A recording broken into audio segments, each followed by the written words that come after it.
রাজনৈতিক দলগুলো অন্তর্বর্তীকালীন সরকারকে নির্বাচনের জন্য যেভাবে প্রেশার দিতেছে, আমার মনে হয় কি জানেন, যে রাজনৈতিক দলগুলো মনে করে তারা যদি ক্ষমতায় যায় বাংলাদেশ বেহেশতে পরিণত হবে। সকল সমস্যার সমাধান রাজনৈতিক দলগুলো নির্বাচন শেষে করতে পারবে। তারা ক্ষমতায় বসলেই বাংলাদেশের মানুষ বেহেশতে থাকবে। আরে ভাই, স্বাধীনতার 53 বছর হয়ে গেছে, এখন পর্যন্ত কোনো রাজনৈতিক দল সেইভাবে কোনো উন্নয়ন করতে পারেনি। এইচএসি দেখলাম, ওইচএসি দেখলাম, সব চাষিরই তো দেখলাম।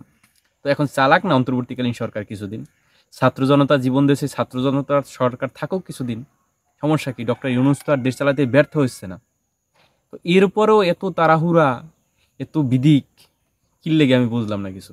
আসলে সমস্যাটা কোথায় জানেন? কিছু মানুষ তো না খাওয়া প্রায় 16-17 বছর ধরে খায় না। তো তাদের এখন আর পেটে খিদে সহ্য হচ্ছে না, এখন কারে খাইবে, কারে ধরবে, কারে মারবে, এই চিন্তায় ব্যস্ত। তো রাজনৈতিক দলগুলোকে আমি বলবো যে একটু ধৈর্য ধরেন। 17 বছর ধৈর্য ধরছেন না, তো সমস্যা কোথায়? যদি হাসিনা ক্ষমতায় থাকতো তাহলে আরো 5 বছর ধৈর্য ধরা লাগতো না? তো ছাত্র জনতা অনেক আশা নিয়ে তাদের জীবনটা বিলিয়ে দিয়েছে, তাদের নিজের জীবন বাজি রেখে এই দেশটাকে স্বাধীন করছে। অনেক আশা আছে, এই দেশটাকে নিয়ে তাদের অনেক স্বপ্ন আছে। আপনারা ছাত্রদের সেই স্বপ্নটা ভেঙে দিয়েন না। আওয়ামী লীগকে তো পুনর্বাসন করতেছেন, এরপরে যা করতেছেন সেইটা আসলে মোটেও বাংলাদেশের মানুষের জন্য কল্যাণ বয়ে আনবে না। অতএব ছাত্র জনতা আপনাদেরকে ক্ষমতায় আনবে, সেই জন্য তাদের জীবন দেয়নি। হ্যাঁ, আপনারা ক্ষমতায় যাবেন, নির্বাচনের মাধ্যমে যাবেন, সেটা সবাই চায়, কিন্তু একটু সময় দিতে হবে তো। এই সরকারের কিছু সংস্কার করা দরকার, সেই সংস্কারগুলো করে তারপরে নির্বাচন দিলে কোনো সমস্যা নেই। কিন্তু আপনারা এমন তাড়াহুড়ো করতেছেন, কোন দিন যেন শুনি যে ডক্টর ইউনূস সব কিছু রাইখা চলে গেছে।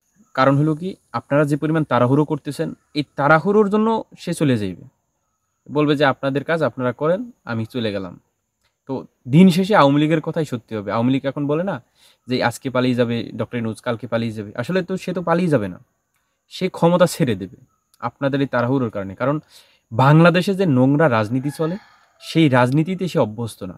সেই নোংরা রাজনীতি করবে না বিধায়ী সে এত বছর কোনো দল গঠন করেনি।